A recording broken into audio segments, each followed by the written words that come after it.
Hola, buenas tardes, grupo de patología. Les habla el doctor Carlos Andrés Vera Aparicio, médico pediatra. Hoy vamos a tener nuestra clase 2B, es un poco extensa, de inflamación. Esta clase ha sido grabada ya que si por alguna situación no pudiéramos estar en la clase porque estoy de llamado de urgencia en el hospital de turno, prefiero dejarla grabada para que así todos hablemos el mismo lenguaje y quedamos todos completos en relación al tema. Entonces es importante entender que aunque la mayoría de nuestras clases van a ser de manera directa, con interacción, como dijimos desde el primer momento, el primer corte depende mucho de los conceptos técnicos y teóricos. Veíamos en la primera clase cómo teníamos que empezar a reconocer la patología como una ciencia que viene desde milenios y además también teníamos que reconocer que había unos cambios celulares en primera medida como adaptación, y en la clase del segundo tema, 2A, hablamos irremediablemente de que ya no solamente había unos cambios como atrofia, metaplasia, hiperplasia, hipertrofia, sino que también teníamos que considerar la posibilidad de que muriera esa célula. Hoy vamos a hablar de un tema que se llama síndrome de respuesta inflamatoria sistémica, inflamación, para conocer un poco más lo que pasa en nuestro organismo cuando hablamos de secuencia de eventos que involucran desde un órgano, un tejido y una célula. Pero más específicamente hablaremos de nuestro sistema inmune para entenderlo cómo es aquello que nos defiende cuando tenemos una situación dada por algún tipo de agente externo. Recuerden que en la clase anterior hablábamos que habían agentes externos mecánicos, químicos, climáticos y infecciosos, y todos estos hacían un daño y que irremediablemente nos iba a llevar a la muerte. Pero hoy vamos a ver cómo el organismo tiene la capacidad de defenderse, no solamente como una célula, sino como un grupo de células adyacentes. Entonces, esta clase se llama clase 2B.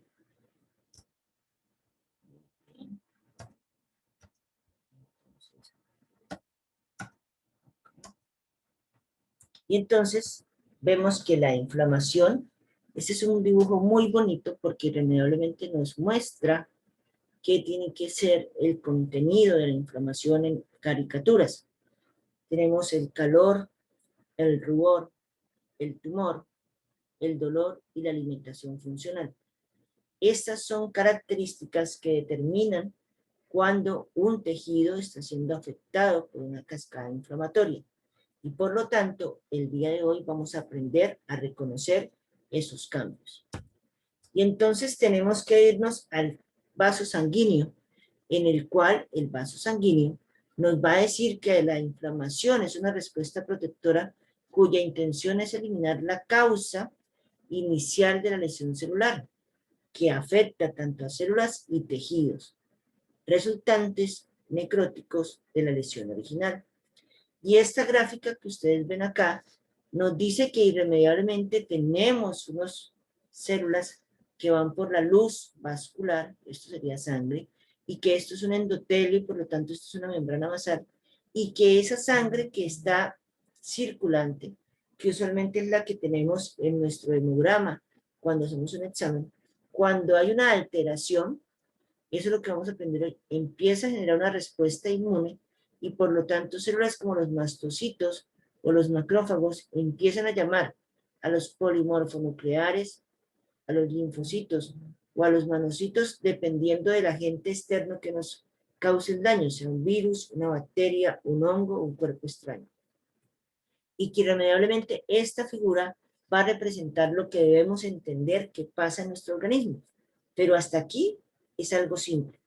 De aquí en adelante empezaremos a entender sustancias inflamatorias, proinflamatorias o de degradación que tenemos que ver en nuestro organismo cuando hay un evento patológico.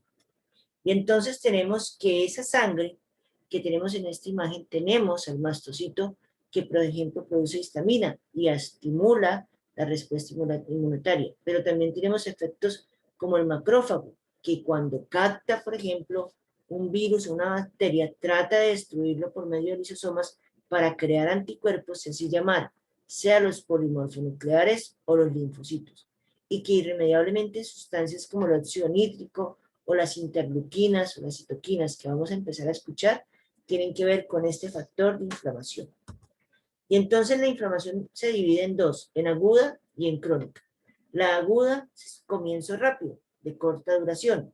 Se caracteriza porque hay una exudación de líquido y de proteínas plasmáticas y acumulación de leucocitos polimorfonucleares.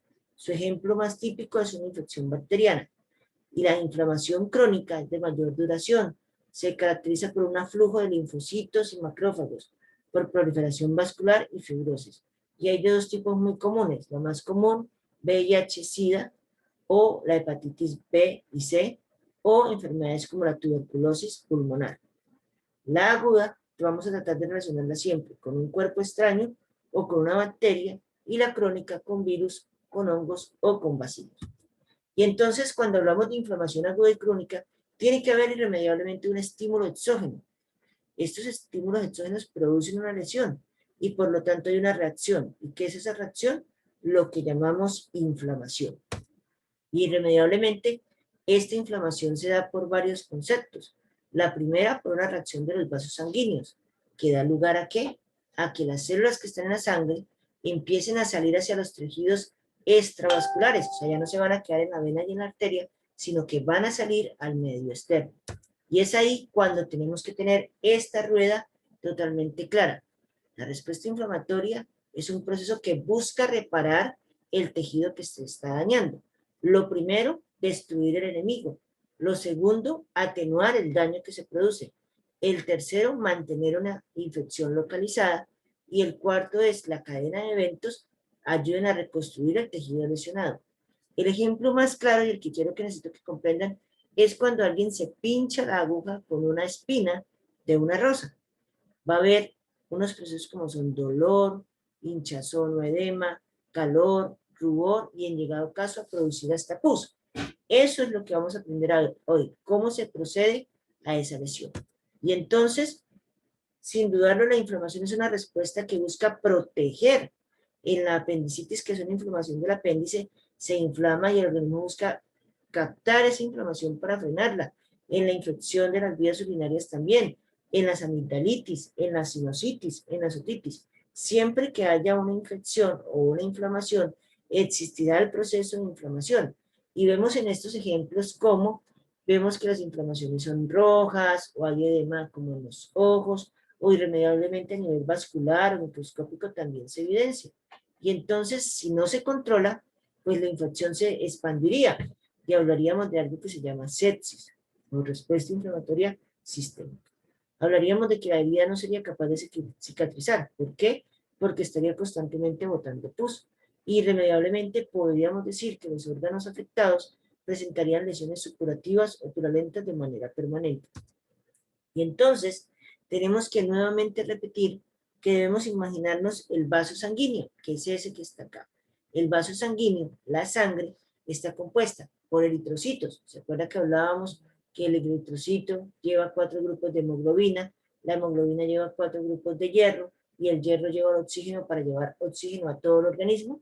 Pues bien, no solamente hay glóbulos rojos, también hay glóbulos blancos que se caracterizan por ser neutrófilos, linfocitos, monocitos, eosinófilos, pero también además hay componentes como el plasma o las proteínas sanguíneas.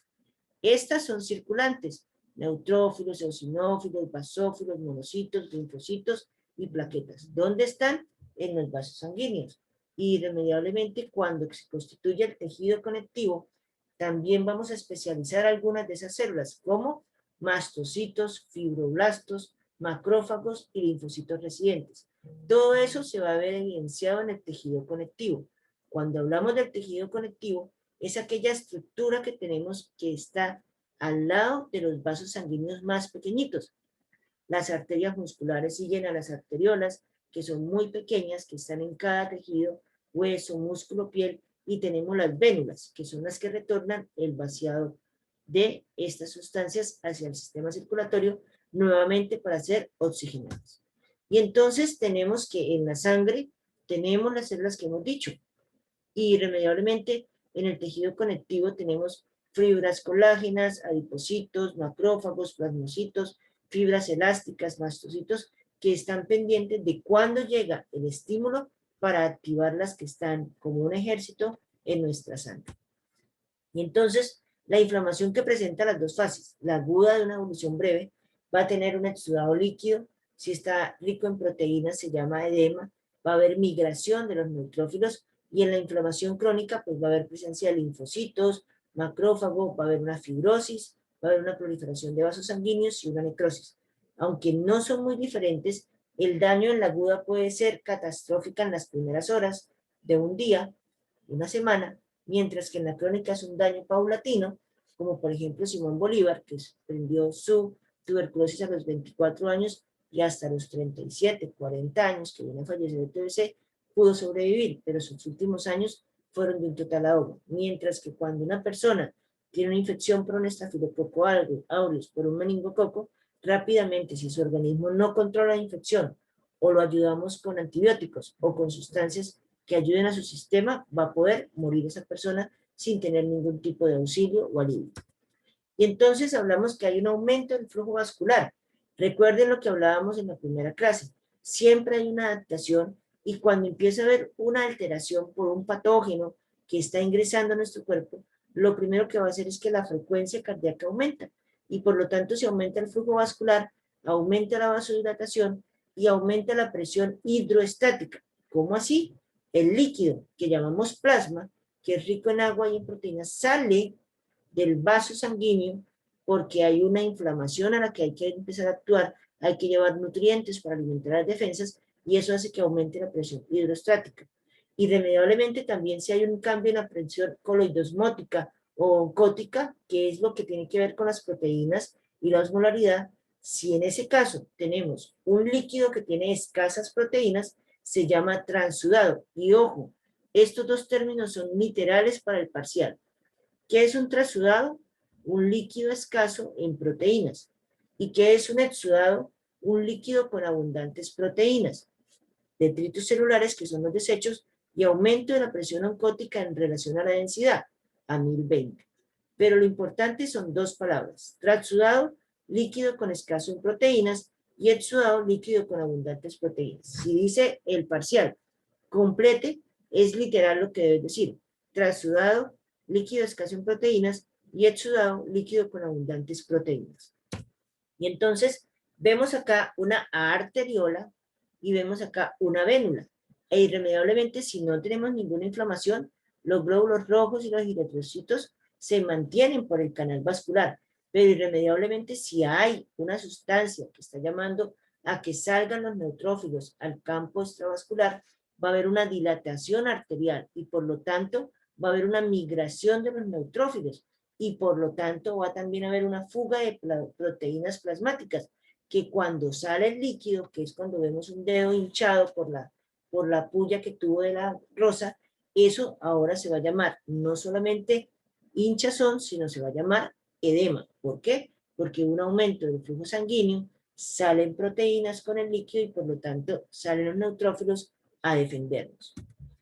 Y entonces la presión hidroestática, las proteínas se mantienen dentro del vaso. Y en la presión oncótica sale el líquido, pero también salen las proteínas. Y aquí está mucho mejor el ejemplo. En un transudado, pues irremediablemente solamente salió agua, plasma, pero las proteínas quedaron acá dentro del vaso. En cambio, en un exudado, que sería como ejemplo en el pus, hay salida de proteínas junto con agua. Eso debe quedar muy claro. Y aquí vemos cómo esto es algo normal, irremediablemente, como veíamos en la anterior diapositiva, si aumenta el flujo vascular, si salen las proteínas, si hay edema, salen también los neutrófilos a defendernos. Y entonces, esta gráfica es muy linda porque sería realmente como verlo en tercera dimensión. El neutrófilo, alguien le está llamando para que salga del vaso sanguíneo a defendernos, se llama transmigración y luego la quimiotaxis, pero eso lo vamos a ver paso a paso. Aquí sería en 2D como ese neutrófilo que va por el vaso sanguíneo se fija al endotelio y luego transmigra para salir ¿a dónde? Al espacio intercelular endotelial, o sea, al espacio virtual que hay luego de los vasos, que es aquel sitio donde se crea la batalla entre patógenos y nuestro sistema inmune. Y entonces aquí vemos cómo el leucocito que está circulando en la sangre llega en un momento dado a unirse a unas proteínas de fijación del endotelio que le indican irremediablemente que cuando ya está adherida por medio de estas integrinas, pase a hacer algo que se llama traslocación y traspaso del endotelio al sistema vascular externo.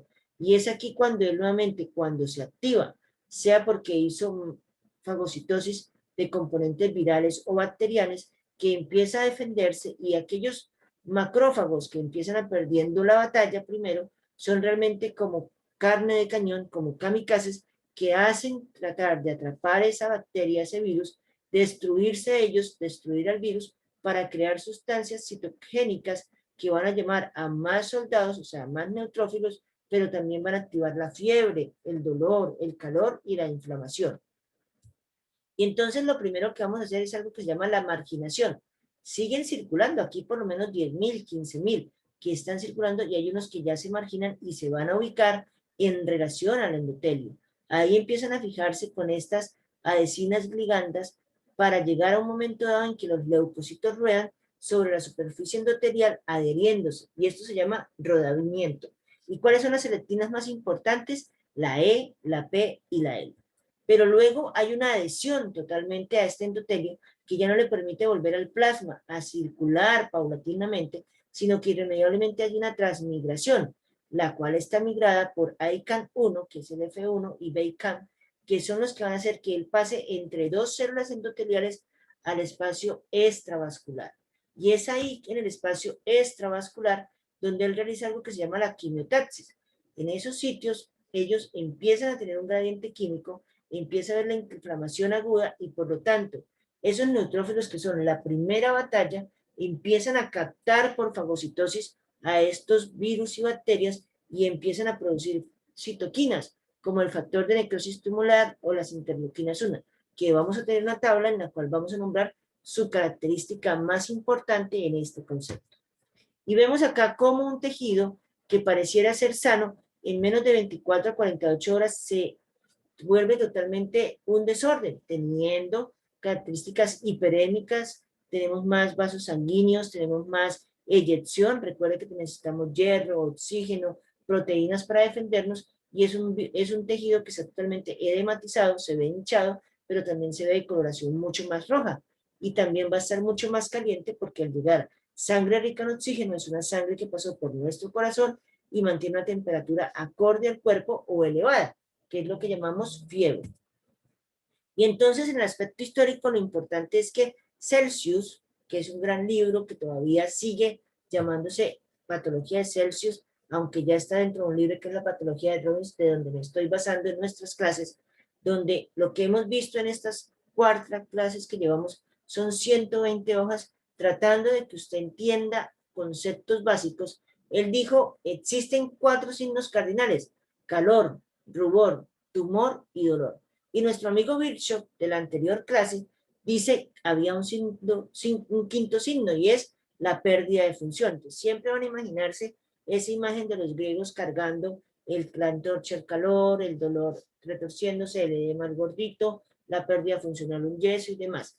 Pero también se habló que la inflamación no es una enfermedad, sino una respuesta inespecífica que produce un efecto saludable en el paciente. No sé cuántos hemos tenido amigdalitis, pero bien sabemos que a veces sin tomar antibiótico nos recuperamos, a veces requerimos antibiótico, o hemos tenido otitis, o hemos tenido, por ejemplo, accesos axilares o accesos en el área púbica, o, por ejemplo, hemos tenido infecciones en la piel, que en ocasiones, drenando el pus de más y una adecuada limpieza, se han podido recuperar. Pero también es cierto que desde el año 1945, cuando Fleming descubrió la penicilina, el mundo de las infecciones cambió radicalmente en beneficio de nosotros los humanos. Y entonces tenemos que estos conceptos deben quedar claros en esta diapositiva. El calor por aumento del flujo sanguíneo. A mayor llegada de sangre rica en oxígeno y eritrocitos ricos en calor por haber pasado por la bomba cardíaca, pues va a haber calor. Irremediablemente, si hay más eritrocitos por mililitro, pues va a haber una coloración roja más intensa, sería el rubor. El tumor, que es la sensación de dolor, que no me puedo tocar, de hinchazón, de pulsación, tiene que ver por el edema.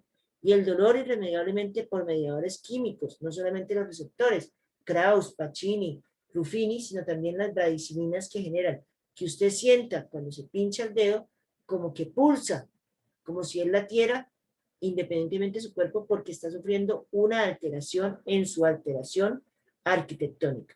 Y pues, irremediablemente, quien tenga pinchado el dedo índice como la diapositiva, por más de que quiera hacer mouse, no va a poder y le va a doler y tiene que acomodarse o a su otra mano o hacer otro tipo de acomodación porque no va a poder utilizar ese dedo índice. Entonces tenemos que Julius Coin fue el primero a utilizar el microscopio y se dio cuenta de que esos vasos sanguíneos se alteraban y llegaba un flujo y un edema y los leucocitos que estaban en sangre pasaban el campo extravascular. Es ahí cuando se dice, empezamos a entender que teníamos un sistema de defensa, un sistema inmune. Y Elias Metikov descubrió el proceso de fagocitosis, que es realmente el proceso más importante porque va a captar el enemigo y al captar el enemigo vamos a tener la capacidad de poder destruirlo y de crear defensas. En ocasiones, cuando estos patógenos han sido difíciles de que nuestro organismo cree defensas, es cuando hemos creado las vacunas que utilizan el mismo principio.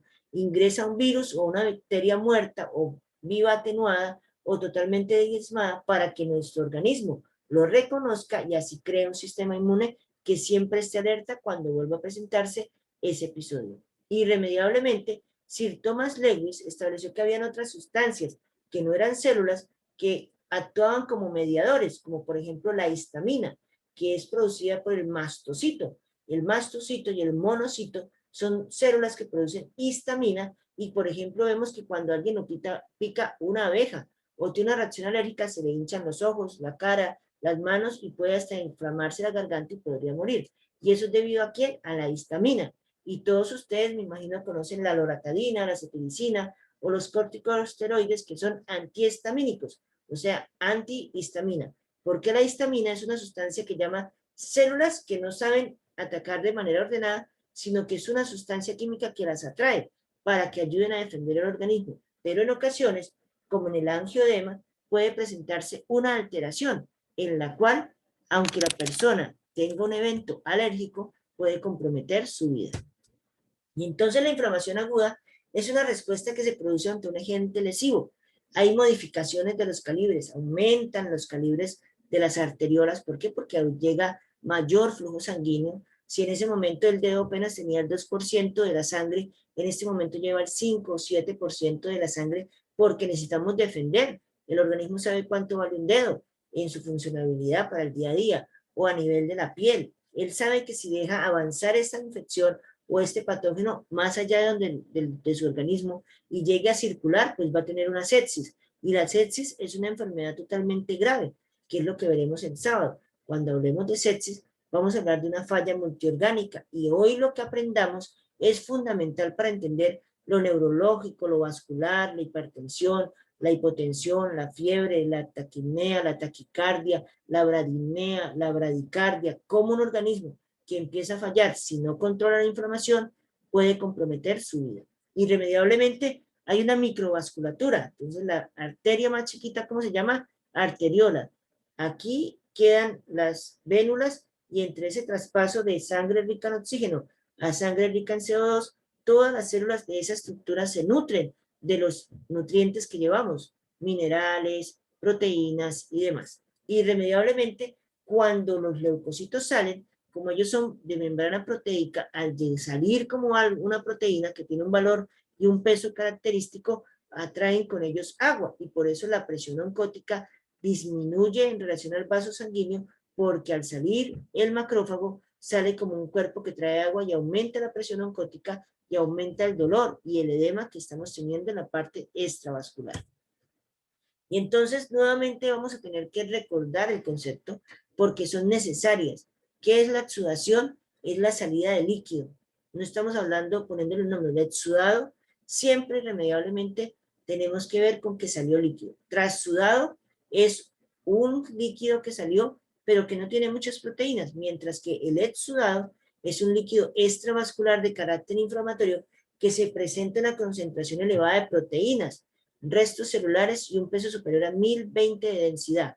La orina tiene un promedio de densidad de 1010 a 1020, o sea que este pus es mucho más lechoso, por lo tanto tiene una densidad mucho más fuerte por mililitro que nuestra orina, que nuestra saliva y que nuestra propia sangre. Y el trasudado, pues es cuando no tenemos una característica infecciosa o que hay menos proteínas y irremediablemente se acumula en el espacio extravascular como cuando tenemos un angioedema. Y miren que el edema puede resolverse, por ejemplo, por un golpe. Salió líquido como un trasudado que no tiene proteínas, que no es pus, pero salió mucha cantidad de agua. Y recuerden que cuando alguien se hincha, por ejemplo, cuando alguien tiene un trauma, un golpe en una moto o algo, y la pierna se hincha, pues pensamos más en un trasudado.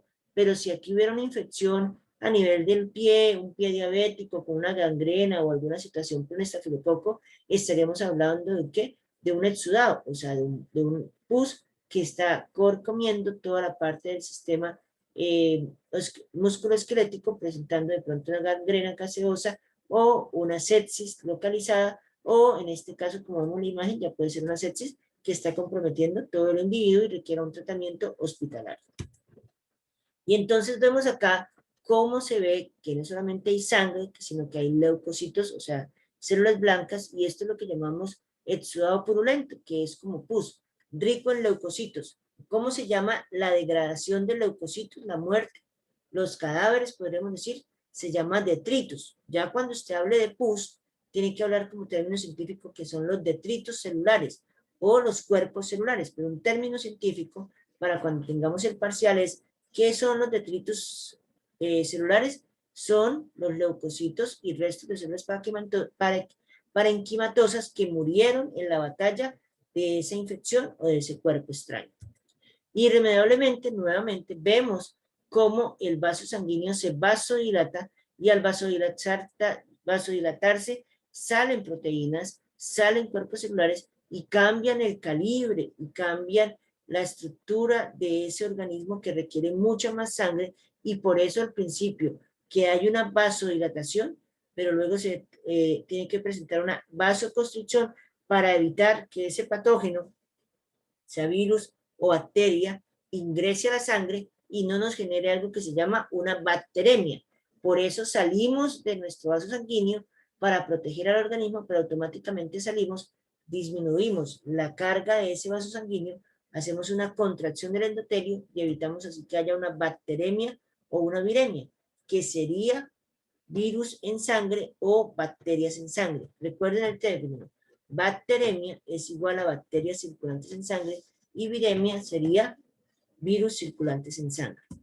Y entonces, cuando hablamos de que aumentó el flujo sanguíneo, pues llega un momento en que esa estructura no puede soportar más porque hay tensión, porque hay rubor, porque hay calor y hay mucho dolor porque lo que duele es la compresión que genera ese tejido extravascular porque ya no puede vasodilatarse más, no puede tener más edema y hay una éstasis y por eso siempre que usted ve una celulitis o ve un absceso, la coloración de la piel, sea en el ojo, por un orzuelo, sea en el oído, sea en la parte del cuello, en las amígdalas, en la parte urinaria, siempre va a estar rojo. Cuando una niña, usted vea que está orinando constantemente y se hace una revisión de la parte genital, la infección urinaria está totalmente quemada. Si un niño está disfónico y usted le mira la parte de las amígdalas, van a estar totalmente rojo. Si usted ve un niño que está tosiendo como un perro, que sería una laringotraqueitis, aún sin verla, usted sabe que está edematizado, está inflamado y tiene un rubor, un calor y por lo tanto está teniendo un proceso inflamatorio como usted ya lo está viendo. Y entonces la mayoría de nuestras células deberían ir por el centro del vaso sanguíneo. En el vaso sanguíneo deberían ir las células que no están posicionadas para el ataque, pero irremediablemente la marginación, que es ubicarse al margen de ese endotelio, es lo que le va a permitir a estos leucocitos poder salir nuevamente al espacio extravascular en un tiempo indeterminado. ¿Cuánto? No se puede determinar porque cada organismo entiende cuando una agresión compromete su compromiso y empieza a atacar. Y entonces tenemos que el aumento en la permeabilidad vascular, nuevamente, si aumenta el flujo, salen proteínas, sale plasma, sale líquido, salen neutrófilos, hay un edema. Eso tiene que volver en algún momento a retornar a las vénulas y a retornar al sistema linfático para que haya una adecuada recuperación. Y entonces, las aberturas del endotelio se basan ¿cómo? Por medio de sustancias como la histamina, la bradicimina, los leucotrienos, hacen que estos se vasodilaten y permitan el paso del canal vascular al intersticio, al componente extravascular.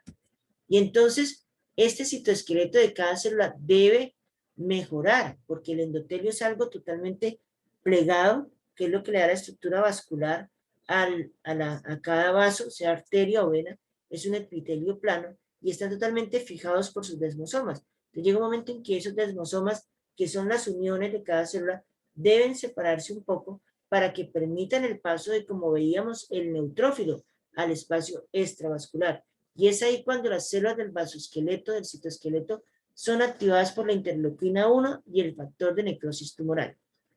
Entonces, cuando hay una lesión endotelial directa, por ejemplo una quemadura, que ya hay una extravasación, vemos cómo la sangre sale, vemos cómo se hay una fibrina, vemos fácilmente cómo se crea un campo blanco y vemos cómo ni siquiera hay dolor porque se perdió la piel. Pero si usted dejara la mano totalmente en esta posición, vería cómo escurre un líquido ceroso y empieza a volverse lechoso, porque lo que hace la piel, que es evitar las bacterias, como ya no está la piel, las bacterias enemigas de la quemadura van a empezar a colonizar y es el organismo el que empieza a defenderse.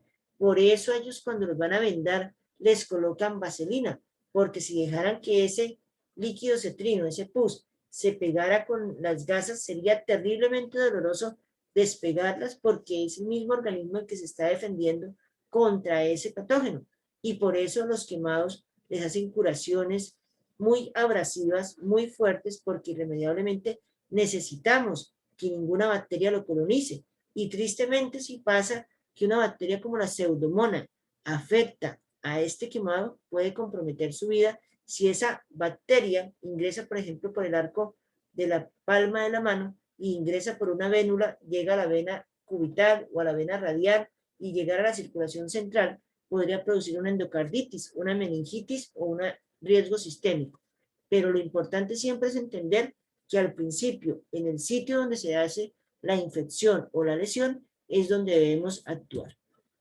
Y entonces, aquí veíamos cómo este endotelio, que está totalmente circulante con la célula, irremediablemente llega un momento en que hay una alteración de este endotelio. Nuevamente veíamos lo que vimos en las diapositivas que explicábamos, hay una captación, un rodamiento y una transmigración. Esto permite que aquí estas dos células endoteliales que deben mantener sus desmosomas fijos por medio de la vasodilatación, por medio de la interleuquina 1 y el factor de necrosis tumoral, permite que este polimorfo nuclear pase, se convierta en macrófago y empiece a ayudar al sistema. Y entonces en ocasiones necesitamos crear vasos sanguíneos nuevos. ¿Para qué? Para llevar una rica irrigación sanguínea, porque los leucocitos van a necesitar oxígeno. ¿Por qué? Porque es una célula y necesitamos mitocondria. La mitocondria en esa célula que va a crear mitosis, pues irremediablemente necesita el oxígeno circulante. También tenemos que llevarle hierro. ¿Para qué? Para que haya procesos de oxidación. Y calcio. Recuerden que el calcio era el metabolito, o sea, el mineral que necesitábamos para poder funcionar a nivel de mitocondria y que no haya una destrucción de la célula. Entonces, eso también sucede. Y cuando formamos vasos nuevos, gracias a los fibroblastos, formamos algo que se llama angiogénesis, un término más que vamos a sumar a nuestra lista. Angiogénesis quiere decir génesis de vasos sanguíneos, en su gran mayoría arteriolas que perforan la capa muscular, que perforan la capa extravascular para llevar nutrientes y por eso sigue aumentando el edema, el calor y los detritus. ¿Qué son los detritus? Los cadáveres de los soldaditos, o sea, de los neutrófilos, de los linfocitos que están combatiendo en el campo de batalla, pero al morir generan eso que llamamos pus. Y entonces, ¿qué acontece? Lo primero, cuando hay esa extravasación, lo primero que hace ese polimorfonuclear es transformarse en un macrófago. Él va a tener la capacidad, luego de pasar ese endotelio, de empezar a formar unas citoquinas, histaminas, prostaglandinas, entonces generan dolor, generan inflamación, generan que haya mayor producción de retículo endoplasmático, de vacuolas, de lisosomas en el citoesqueleto interno, y va a generar que esto se convierta en un campo de batalla para él poder captar captar ese patógeno, sea un virus o una bacteria, poderlo fagocitar y en el momento de fagocitar, logrando su destrucción a una costa de su muerte, haya otros creaciones, que son los anticuerpos, que van a crear una conexión con los ganglios, con el sistema inmune, con la fiebre, para crear defensas efectivas contra aquello que los está afectando. Y entonces tenemos que hay factores celulares. ¿Y cuáles son los factores celulares? Por ejemplo, la histamina, la serotonina, las enzimas lisosomales. ¿Y en quién está? ¿Quiénes producen la histamina? Los basófilos, los mastocitos, las plaquetas. ¿Quién produce la serotonina? Las plaquetas. ¿Quién produce las enzimas lisosomales? Los neutrófagos y los neutrófilos. Pero también tenemos mediadores que pueden estar en el plasma, como las prostaglandinas. Las prostaglandinas son sustancias que no solamente generan contracción, sino que también generan dolor, que están ubicadas a nivel del plexo solar o demás. ¿Quiénes las producen? Todos los leucocitos, linfocitos, monocitos, eosinófilos segmentados o polimorfonucleares. Los leucotrienos también son sustancias que ayudan a crear la fiebre, a crear la frecuencia cardíaca aumentada, la taquicardia. También tenemos especies activadas de oxígeno, el óxido nítrico y las citocinas. Las citocinas son las que van a crear otros componentes de defensa como el complemento, un poco más especializados que la fagocitosis. Pero también tenemos órganos tan importantes como el hígado, en la cual se producen componentes importantes como los factores de coagulación, porque necesitamos plasma y el plasma es fibrina y la fibrina es fibrinógeno. ¿Para qué? Para que lleguen a ese espacio extravascular, creen como unas bases de defensa con su fibrina y con su citoesqueleto para contener ese pus, para contener ese campo de batalla y evitar que la bacteria ingrese o que el cuerpo extraño siga creciendo daño. Y tenemos la activación del complemento C3A, 5A, 53B, 55B9, que hacen que cuando captamos esa fagocitosis con el macrófago, se creen anticuerpos y esos anticuerpos son realmente las armas especializadas para combatir ese patógeno que está llegando a nuestro organismo. Y entonces tenemos la primera sustancia, y es aquí cuando usted ya tiene que tener claro dos cosas. La primera, la sangre tiene eritrocitos, que son los encargados de la alimentación y de la oxidación, de llevar la hemoglobina que lleva hierro y oxígeno, que tenemos aminoácidos, ácidos grasos, plasma y demás, y que tenemos unas células blancas, polimorfonucleares, linfocitos, monocitos, eosinófilos, que cuando hay algún tipo de ataque, ellos se activan, salen del campo intravascular al espacio extravascular por medio del endotelio, que son capaces de reconocer cuerpos extraños, patógenos extraños, hacer un primer momento fagocitosis para ver si buscamos anticuerpos. Todos aquellos que usted han visto que se han recuperado del COVID-19 son personas que irremediablemente su cuerpo fue capaz de crear anticuerpos y fueron capaces de controlar el virus, ¿correcto? O sea que tenían buena cantidad de proteínas, tenían buen citocromo P450, tenían buena cantidad de albúmina y eso hace que irremediablemente estas personas tuvieran la capacidad de que su organismo pudiera tener ese enfoque de controlar la infección. Desafortunadamente muchos no han podido y por eso era que este virus necesitaba rápidamente una vacuna para poder ayudar a nuestros organismos a defenderse. Pero, por ejemplo, yo que tengo ya 15 días de haberme vacunado, el primer día sentí dolor, molestia, era terrible el dolor en el brazo, se sentía un poquito como de malestar, como de fiebre, pero como era un virus atenuado, o sea, ya no tenía virulencia, entonces fue más fácil para mis leucocitos, los polimorfonucleares, hacer fagocitosis, destruirlo. Ah, mire, esta es la corona del virus, crear anticuerpos contra eso que en algún momento, si hoy, por ejemplo, tuviéramos contacto con el virus, porque me quité la careta un instante y al respirar ingreso el virus, mi cuerpo en este momento ya debería tener un 15 o un 20% de polimorfonucleares y de linfocitos activados para reconocer ese virus. Entonces, posiblemente había una posibilidad de sobrevida. No de que no nos enfermemos, sino que mi organismo, que ya está creando anticuerpos, sea más fácil captar el virus y defenderse. En 15 días, cuando me corresponde la segunda dosis, ya uno dice que está cercano al 40-50% de que la mayoría de mis polimorfonucleares y linfocitos reconozcan al virus, pero irremediablemente cercano al mes de abril o mayo, se creería que mi cuerpo tiene un 90% de capacidad de respuesta. Pero cuando el virus ingresa a un organismo, sea que tengamos vacuna o no, lo primero que hace hacer es afectar un tejido. Y en esa afectación del tejido salen unas células que son los macrófagos a consumir ese patógeno y lo primero que ellos hacen es producir esta sustancia, histamina. Y recuerden esto, histamina es igual a sangre caliente y edema. Edema es igual a hinchazón y sangre caliente va a ser igual a rubor. Entonces tenemos edema y rubor. Edema igual a tumefacción, que son signos de la respuesta inflamatoria. Y por lo tanto, se libera en traumatismos, cuando hay exposición a alergenos, cuando hay también bacterias, virus, y hace algo muy importante, vasodilata los vasos pequeños, esos que veíamos de las arteriolas, y permeabiliza el endotelio a través de receptores H. Por eso los medicamentos se llaman antihistamínico tipo 1, antihistamínico tipo 2, porque van a los receptores H. ¿Y qué hace la histamina? Vasodilata, entonces pone más rojo las mejillas, las orejas y el sitio donde hay infección para poder ¿qué? Salir las células de defensa a defendernos. Y también tenemos sustancias como las serotoninas. ¿Quién las produce? Las células enterocromafines, las plaquetas. ¿Y qué hace? Es un vasodilatador de vasos pequeños. Permeabiliza el endotelio. Entonces, si permeabiliza el endotelio, nuevamente hacemos la migración, hacemos el plegamiento, hacemos la transmigración. ¿Para qué? Para que esas células circulantes en nuestra sangre salgan al espacio extravascular. Irremediablemente, esta diapositiva va a merecer un enfoque totalmente aparte cuando hablemos de fiebre. ¿Por qué? Porque bien sabemos que cuando hay fosfolípidos de membrana, en algunas ocasiones las fosfolipasas activan algo que se llama el ácido araquidónico, y el ácido araquidónico tiene una vía, la ciclohexaginasa y la lipoxigenasa 5.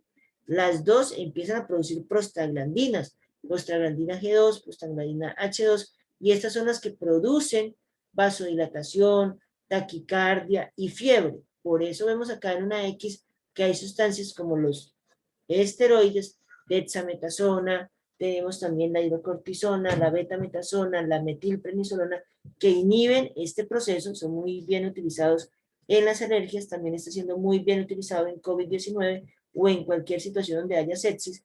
Y irremediablemente tenemos inhibidores de la COX-1 y de la COX-2, como la aspirina, como el acetaminofén, como el meloxicam, que al inhibir esta sustancia, si se inhiben las prostaglandinas, por lo tanto se inhibe el dolor y se disminuye ¿qué? Lo que tiene que ver con la fiebre. Pero irremediablemente también tenemos los leucotrienos, que son por la vía de la 5-lipoxigenasa. Esas generan la quimiotaxis, que son sustancias que van a atraer a mastocitos, que van a atraer a neutrófilos, que van a atraer a linfocitos y que tienen que ver con leucotrienos C4, D4, E4, que son los que afectan la vasoconstricción, o sea, aprietan el vaso vascular para que no se devuelva nada, pero aumenta también el broncoespasmo a nivel pulmonar, entonces hay que respirar mucho más rápido y demás.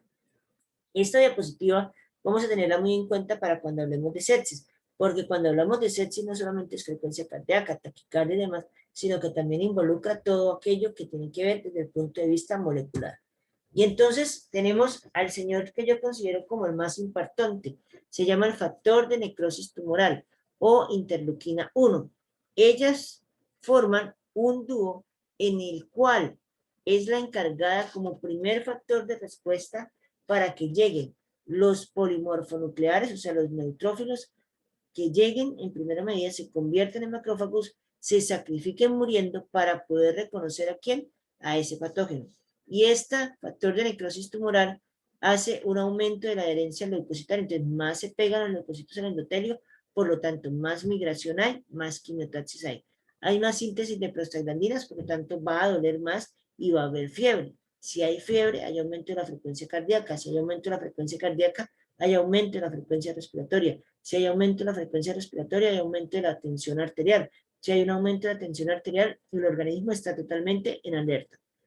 Activa la actividad procoagulante y irremediablemente en este momento estamos hablando de que todo el daño que se presente en nuestro tejido vascular puede comprometer su funcionabilidad total o parcial. Se producen gracias al factor de necrosis tumoral, interleuquina 1, 8, interleuquina 6 o prostaglandinas. Irremediablemente a nivel del sistema tenemos que produce fiebre, Por eso siempre que nos da fiebre necesitamos sueño, porque el organismo necesita sintetizar un sustrato más enzimas, más calor, igual a productos. ¿Cuáles serán los productos? Pues ir a la médula ósea de los huesos largos como el húmero, cúbito y radio y fémur, tibia y peroné, a producir más sustancias quimiotáxicas para producir más rápidamente glóbulos blancos. Por eso podemos tener un examen hoy en 7.000 leucocitos, 8.000 leucocitos, y con 48 horas estar en 24.000, 27.000, estar en una sepsis, estar en una leucocitosis bacteriana.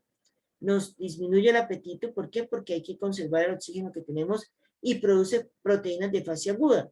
Este virus nuevo nos permitió que antes solamente teníamos hemograma, ahora podemos pedir una sustancia que se llama proteína C reactiva, podemos pedir procalcitonina, que son proteínas específicas que me dicen si hay una infección severa por un virus o por una bacteria. Irremediablemente, los fibroblastos, que son otras células que son las que producen la arquitectura, pues aumenta la proliferación, aumenta la síntesis de colágeno, que es lo que le da la característica al pus y demás. Y pues irremediablemente, si aumentan las citocinas, la interleuquina 1 y la interleuquina 6 son las que más se van a producir, y ellas son encargadas técnicamente de la producción de la fiebre y el dolor.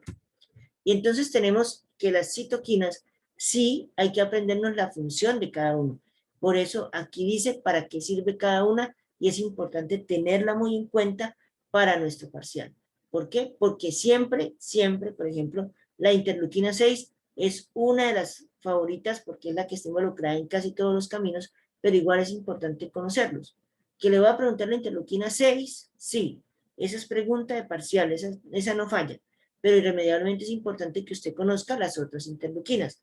Entonces, la interleuquina 1, por ejemplo, aumenta el flujo local, aumenta la fiebre, produce otros mediadores solubles, aumenta la expresión de moléculas de adhesión. Entonces, a mayor moléculas de adhesión, más se pegan los neutrófilos. El factor de necrosis tumoral alfa aumenta las moléculas de adhesión, hay además quimiocatarsis, y hay interleuquina 1 y hay fiebre. La interleuquina 6 promueve diferenciación de monocitos.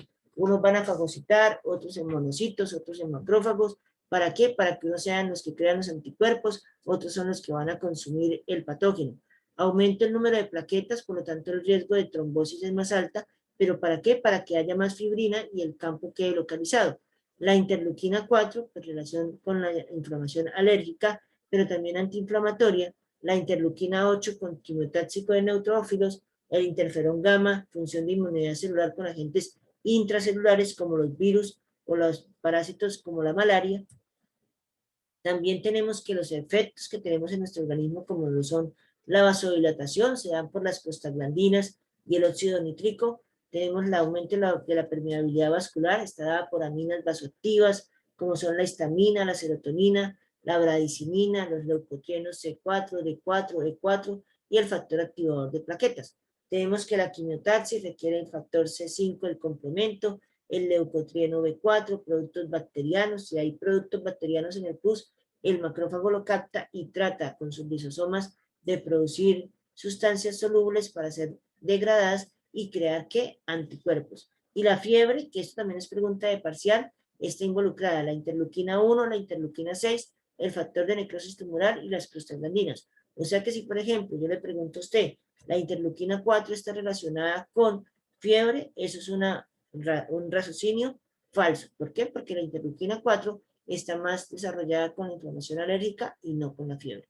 El dolor, pues nuevamente las prostaglandinas, pero también la bradicinina. Y irremediablemente el óxido nítrico y demás también hacen que la lesión ística, o sea, del tejido, sea un poco más leve o en llegado caso sea totalmente destructiva, como la gangrena de Fournier, que es cuando hay una afectación del tejido entre piel, entre el área genital urinario y el área genital fecal, ingresa una bacteria y hace una destrucción totalmente severa, dañando el compromiso de todos los tejidos pélvicos, llegando a comprometer la vida del paciente. Y entonces, acá en este ejemplo es un poco más específico, nuevamente nos dice que la histamina, vasodilatación, permeabilidad vascular, los leucotrienos, permeabilidad vascular, quimiotaxis, adhesión, activación, el óxido nítrico, relajación musculo-lisovascular, entonces permite que el endotelio se dilate y puedan pasar, ¿qué?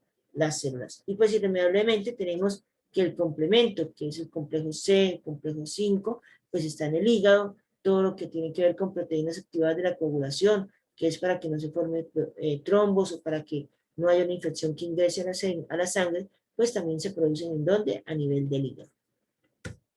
Y entonces, ¿qué es la fagocitosis? Ya vimos que hay unas células que llegan, se adhieren al endotelio, pasan entre el endotelio, producen la quimiotaxis y él empieza a reconocer que hay unas alteraciones, unas células extracelulares, él lo que hace es fijarlos a unos receptores de su membrana y lo que hace es tragarlo como una fagocitosis. Y por lo tanto es ahí donde él genera la creación de lisosomas y al crear los lisosomas va a crear que el complemento C3 que está inactivo pase a ser activo y por lo tanto se generan residuos que van a generar una opsinación y si genera una opsinación, por lo tanto vamos a permitir más rápidamente crear anticuerpos. Y aquí vemos cómo este macrófago ingirió la fagocitosis, los lisosomas hacen degradación de ese fagolisotosoma y luego cuando hay esta salida de exocitosis, que es diferente a la fagocitosis, son residuos de este virus, de esta bacteria, que es mucho más fácil para que nuestro sistema inmune lo reconozca y por lo tanto pueda matar. Y entonces tenemos irremediablemente que la fagocitosis es un proceso que consume oxígeno, que requiere gluconeogénesis. ¿Se acuerdan de la clase anterior? Cuando la célula está tratando de adaptarse, pues bien, estamos conjugando el conocimiento. Entonces, consumo más oxígeno, consumo más glucosa y por lo tanto empiezo a crear iones de peróxido, agua más irremediablemente oxonas que van a permitir matar a esa bacteria, matar ese virus, matar ese hongo, matar ese parásito y por lo tanto destruyen bacterias por halogenación, su oxidación de proteínas y lípidos. Pero recuerde que después de que utilizamos ese radical libre, pues él va a quedar circulante y también puede morir la célula que está generando esta reacción. Y entonces aquí vemos en esta molécula 3D cómo irremediablemente tenemos el ingreso de una estructura de la bacteria o del virus que le permite a este macrófago crear sustancias que al liberarlas, por lo tanto, luego del fagolisosoma, genere una exocitosis y sea más fácil de captar por las otras células que son a nivel del tejido extravascular. Y entonces, nuevamente aquí la activación de los leucocitos, llega el microbio, sea un virus, una bacteria, activa un receptor, estos receptores irremediablemente deben ingresar a la membrana por medio de una fagocitosis, activan el ácido araquidónico, las citoquinas, activan las enzimas lisosomáticas, crean el fagosoma y al crear la fagosoma, pues irremediablemente hay una ampliación de la reacción inflamatoria, generan una degradación de ese microbio y lo exponen por medio de la excreción para que esas otras células les sea más fácil de esa exocitosis generar defensas de algo que ya está destruido. En este caso, el microbio todavía está activo, apenas está ingresando a esta membrana para generar una capacidad de acción. Y nuevamente, cuando se interioriza, creamos el lisosoma, llegan los lisosomas a este fagosoma y generan un fagolisosoma, que es buscar la destrucción de este patógeno, vemos acá, para que sea más fácil digerible por otras células de nuestro sistema inmune. Y aquí, pues es mucho mejor porque el complemento, que son esas sustancias que se producían en el hígado, llegan a ayudarles a estos macrófagos y por lo tanto en el microbio empezamos a crear anticuerpos y estos anticuerpos se fijan a estructuras de receptores y por lo tanto hacen que cuando ya ingresa a este macrófago es mucho más fácil su degradación y por lo tanto al final, ¿qué pasa? Muere el microbio y es ahí cuando empezamos a ganar la infección, cuando empezamos a ganar la recuperación. Entonces unas buenas gárgaras de limón, unas buenas gárgaras con isodine hacen que la amígdala se recupere. Pero si no tuviéramos una recuperación de esa amigdalitis o no hacemos una adecuada limpieza o no tomamos antibiótico, esa infección ingresa a la sangre y si se va al corazón, produce endocarditis y afecta las válvulas del corazón. O se puede ir para el riñón y produce glomerulonefritis. Todo eso pasa, ¿por qué? Porque si no ponemos atención a nuestro sistema inmune, pasa esta situación. Y nuevamente tenemos que volver a entender que, por ejemplo, la histamina tiene que ver con la vasodilatación, permeabilidad capilar, activación endotelial. Tenemos las prostaglandinas que tienen que ver con fiebre, con dolor, con vasodilatación. Tenemos que el óxido nítrico tiene que ver con relajación del músculo liso vascular. Y cuando tú vas aprendiéndote todas estas sustancias y sus funciones y quién las produce, pues va a ser mucho más fácil que entiendas lo que hemos tratado de decir, que la sangre que es circulante, que es rica en eritrocitos, en proteínas plasmáticas y en células blancas, cuando hay una agresión en el espacio extravascular, hace una adhesión de ese polimorfo nuclear, hace una migración de ese polimorfo nuclear, hace que ese polimorfo nuclear se active, cree los fagosomas, cree afectación de ese tejido y por lo tanto haya una pus o un detritus si en llegado caso llega a morir esta célula. Y nuevamente tenemos entonces que la inflamación local está producida por el factor de necrosis tumoral, aumento de las moléculas de adhesión, aumento de la permeabilidad, interleuquina 1 con las quitocinas, los leucocitos pues producen nuevamente interleuquina 1, interleuquina 6, aquí ya usted piensa en fiebre, entonces llega a la hipófisis y llega a producir una reacción secundaria sobre nuestro organismo que es el aumento de la temperatura, aumento de la frecuencia cardíaca, vasodilatación, aumento de la presión arterial y un sueño o consumo de glucosa disminuido en relación al cuerpo humano. Sacrificamos órganos como los intestinos o la piel y mandamos toda la sangre hiperémica hacia la lesión donde está afectada. Irremediablemente sabemos que el factor de necrosis tumoral 1 y 6 pues van al cerebro a activar ¿a quién? Al hipotálamo. ¿A quién? A la hipófisis. ¿Para producir qué? Fiebre. La interleuquina y la interleuquina 6 a nivel del hígado que nos ayuda a producir proteínas de fase aguda.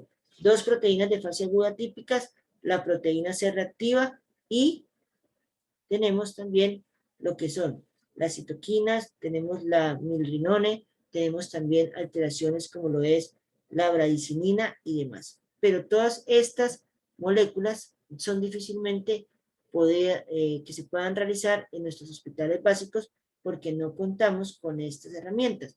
Cuando empezó la pandemia, contábamos, por ejemplo, con procalcitonina, con proteína C reactiva, pero una prueba de procalcitonina cuesta casi 100.000, mientras que una prueba C reactiva cuesta 20.000, entonces prefieren invertir en la que menos cuesta, pero menos específica. La procalcitonina, si llegara a estar alta, pensaríamos en sepsis. Y pues irremediablemente también tenemos que el factor de necrosis tumoral, la interleuquina 1 y la interleuquina 6, hace que la médula ósea, ¿dónde está la médula ósea? En los huesos largos. ¿Cuáles son los huesos largos? Cúbito, radio, fémur, húmero y tibia y peroné. Allí es donde se producen la mayoría de nuestras defensas y entonces estos factores son los que lo van a activar. Entonces si vemos el factor de necrosis tumoral, la interleuquina 1 y la interleuquina 6 son realmente los que generan toda la respuesta inflamatoria. El factor de necrosis tumoral hace que a nivel del corazón baje el gasto cardíaco, pero irremediablemente también tenemos que el factor de necrosis tumoral puede hacer que haya más riesgo de trombo y pues irremediablemente hace que nuestro organismo necesite menos insulina para utilizar la glucosa en qué? En el proceso que está viéndose afectado.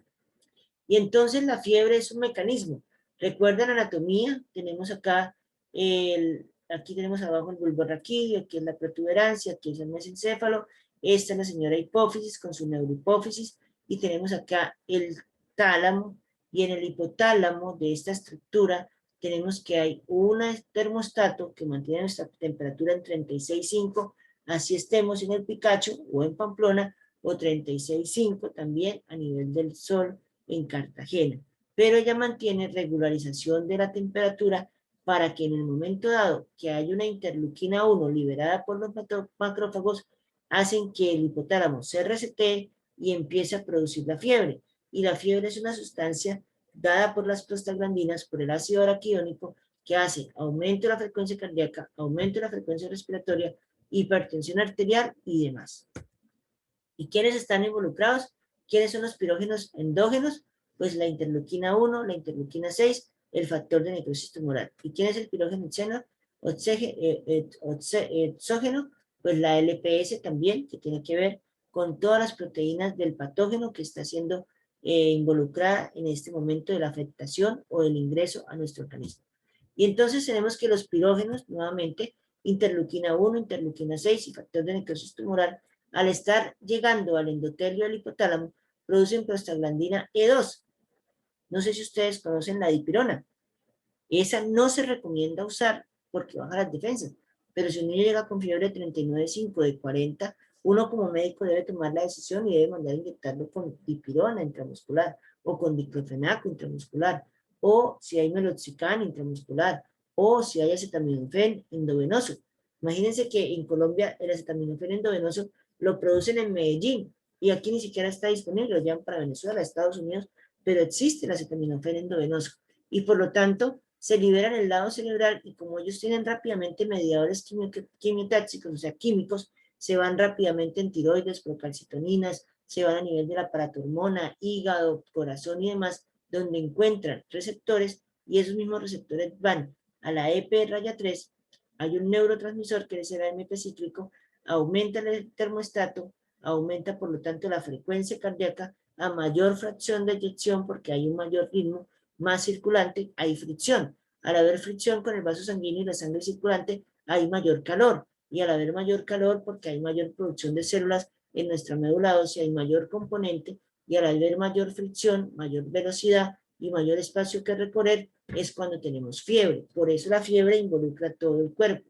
En ocasiones las mamás le sienten la garganta caliente o la cabeza caliente y es porque tiene algo en la garganta o los moquitos, que sienten el pecho caliente, tiene una bronquitis o demás, que tiene diarrea y le sienten la barbita caliente. ¿Por qué? Porque el flujo sanguíneo siempre nos va a decir hacia dónde está el órgano afectado, pero irremediablemente cuando se presenta la fiebre, es una fiebre global, independientemente que el termómetro se utilice en la axila, en la boca o en el ano, si marca más de 38, estamos hablando de una fiebre que es global, tiene que haber taquicardia, tiene que haber dolor, tiene que haber escalofríos. ¿Por qué? Porque es un proceso mecánico.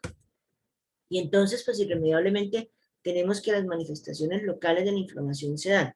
Un exudado seroso puede ser, por ejemplo, cuando hay una aguja que sin querer nos pinchamos, produce un edema, pero no tiene contenido proteico porque no se va a generar una infección. Tenemos un exudado hemorrágico como cuando uno se golpea y genera un hematoma, que salimos a reconstruir la costra y demás, pero necesariamente no debería haber infección. Pero también tenemos exudados fibrinógenos que tienen gran cantidad de fibrina y forman como una malla, como los componentes abdominales. Tenemos un exudado membranoso, como aquello que tiene que ver con las amígdalas o los oídos, que generan como una membrana que no permite traspasar.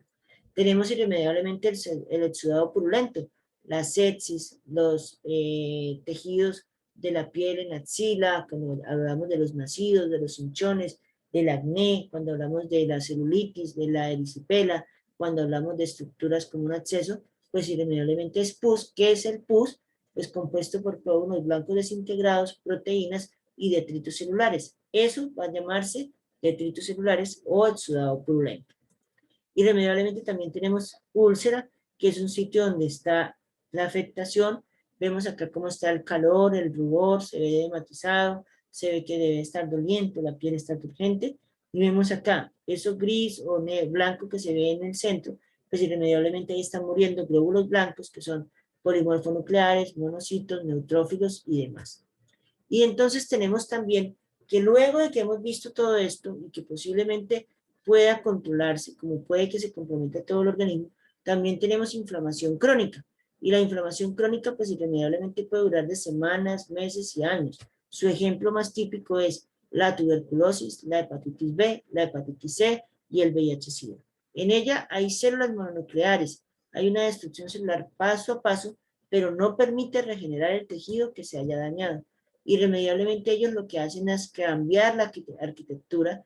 Entonces, en este caso, el endotelio vascular de nuestro pulmón empieza a cambiar, empiezan a haber células cada día más acumuladas, células que no sirven para nada, pero que están acumulándose ahí, generando como cuando veíamos en la clase anterior, ese pulmón con una sustancia blanca, pues ya no sirve, pero sigue manteniendo el espacio. Eso se llama una necrosis gaseosa y es producida ¿por quién? Por la TBC. Irremediablemente empiezan a formar unos granulomas porque como el organismo no es capaz de matar a ese virus, a ese bacilo o a esa bacteria, lo empieza a encapsular a ver si lo logra emborrachar, pero casi nunca es viable esa estructura. Y nuevamente empieza a crear una arquitectura aparte de ese complejo para poder ayudar al organismo a compensar y a sobrevivir hasta el momento en que el virus o el bacilo o la bacteria o el hongo gane la batalla. Y entonces, pues son comunes las infecciones virales, aunque ya hay 2 pacientes curados de VIH, el paciente Berlín en el 2014 y el paciente Londres en el 2021, que fue ya él mostró su cara y efectivamente fue un proceso a nivel de médula ósea que logró quitar el virus como una filtración, como si habláramos de qué, de una hemodiálisis. Son de difícil erradicación la lepra, la tuberculosis, la malaria, la Aspergillus, la hepatitis B y la hepatitis C. Y pues irremediablemente tenemos que estas sustancias pueden generar una reacción de hipersensibilidad tipo 1 cuando hablamos de inmunoglobulina E y linfocitos, por ejemplo, el asma, la rinitis, todo el tiempo, casi nadie se cura de un asma o una rinitis. Tenemos un tipo 2 que irremediablemente se deben a factores como lo que tienen que ver con drogas o con cocaína, con la amapola que produce el fentanil, los opioides, todo eso. Tenemos también los tipo 3 que irremediablemente son reacciones, enfermedades del suero, las enfermedades autoinmunes, pero también tenemos la dermatitis, y tenemos la dermatitis de contacto hasta de sol. Hay gente que medio les da el sol y les sale la piel roja, se pone caliente, pica, entonces produce edema, calor, rubor, pero son enfermedades crónicas que difícilmente se pueden resolver. La prueba de la dermatitis alérgica al sol es un papel que tiene como estrellitas y lunas y lo hacen y cuando le quitan el papel se forman las estructuras porque es donde el sitio que da el sol, donde se produce la alergia y se dan esa sensación de calor, de prurito, de sensación de rascado y de estar muy caliente. Y en la zona donde no están las dos figuritas, pues no ha pasado nada. Irremediablemente la activación de los macrófagos nuevamente en la inflamación crónica es similar. Hay un monocito circulante, se adhiere, luego pasa a la parte extravascular, ahí genera una lesión tisular e inflamación a nivel de proteasas, citoquinas, metabolitos de los ácidos araquidónicos, utiliza el factor de necrosis tumoral y demás, pero él empieza a crear otros mediadores químicos y empieza a crear una sustancia que logra controlar la enfermedad para que no sea tan agresiva, pero tampoco logra una curación o una eliminación. Aquí vemos cómo un patógeno está rodeado por células que generan un granuloma que no lo logran matar, pero que tampoco logran poner algo que comprometa esa estabilidad del organismo. Y entonces nuevamente tenemos estos ejemplos que son fáciles y siempre pregunto el de la TBC, porque la TBC es un tubérculo gaseoso y no gaseoso, son células epiteliales. ¿Y está ubicado en dónde? No solamente en el pulmón, también está en nuestros riñones, en nuestro cerebro. La tuberculosis puede dar la tuberculosis renal, la tuberculosis meningia, por ejemplo, está muy relacionada con los pacientes con VIH-Sida. La lepra, que es similar por un Mycobacterium leprae, quien no le funciona la vacuna de la TBC, pues puede sufrir de lepra, pero si una persona tiene la vacuna de la TBC, hace reacción cruzada y disminuye el riesgo de sufrir de lepra. La sífilis, que es una enfermedad que puede ser crónica, y que muchas veces solamente se detecta cuando una mujer queda embarazada y se dan cuenta de que su pareja tiene, pero si el tratamiento no es efectivo para los dos, vuelve y se reinfectan. El arañazo de gato genera una necrosis, genera un queloide que se vuelve frecuente y no se puede eliminar. La sarcoidosis, que es una inflamación de los pulmones. ¿Se acuerdan que les decía que el programa de las autopsias en Discovery Channel? Bueno, Bernie Hartz, que es el negrito de los Ocean 8, muere de una sarcoidosis, que son granulomas a nivel del pulmón que no le permiten funcionar. Enfermedades de Crohn, que son formar divertículos o granulomas en la parte del tejido intestinal grueso. Irremediablemente, esta es la diapositiva que mejor muestra una inflamación crónica de nuestro organismo. Es muy bonito entender que cuando hablamos de todo lo que es en patología de estas inflamaciones aguda y crónica, hay que empezar a entenderlas un poco más. Irremediablemente vemos acá el macrófago, como vemos las células plasmáticas, los linfocitos, y se van formando granulomas para comprender esta enfermedad que se está presentando. Nuevamente tenemos acá el granuloma, la glomerulonefritis, la pielonefritis a nivel renal. Hay un daño del tejido, pero no se logra crear un pus como tal que salga hacia fuera del organismo, sino que se condensa la respuesta inflamatoria en esa estructura. Nuevamente acá tenemos un capilar, los linfocitos, las células plasmáticas, tenemos acá unas células gigantes, hay colágeno. Todo esto son lo que llamamos granulomas o reacciones inflamatorias posteriores a un evento. Muy bien, entonces esta clase es muy bonita porque si se dan cuenta nos ha permitido conocer durante esta hora una mejor espacio para todos los nuevos términos: angiogénesis, prostaglandinas, interleuquina 1, interleuquina 6, y ya estamos por terminar la secuencia estructural del organismo. Solamente nos falta falla multiorgánica, que es la respuesta inflamatoria sistémica. Vamos a entender qué pasa con la fiebre, con la hipotensión, por qué hay que intubar, por qué hay que mejorar la oxigenación, por qué ante cada situación que tenemos en un momento dado de nuestro organismo, si hay compromiso de la vida, la persona puede requerir antibióticos, puede requerir líquidos vasoactivos, hay que ayudar al corazón a latir, hay que ayudar a mejorar la tensión arterial. Todas esas situaciones, hasta aquí vamos conociendo todas las fallas que vamos presentando cuando alguien está enfermo. Recuerde que hoy hablábamos del dedo que estaba pinchado.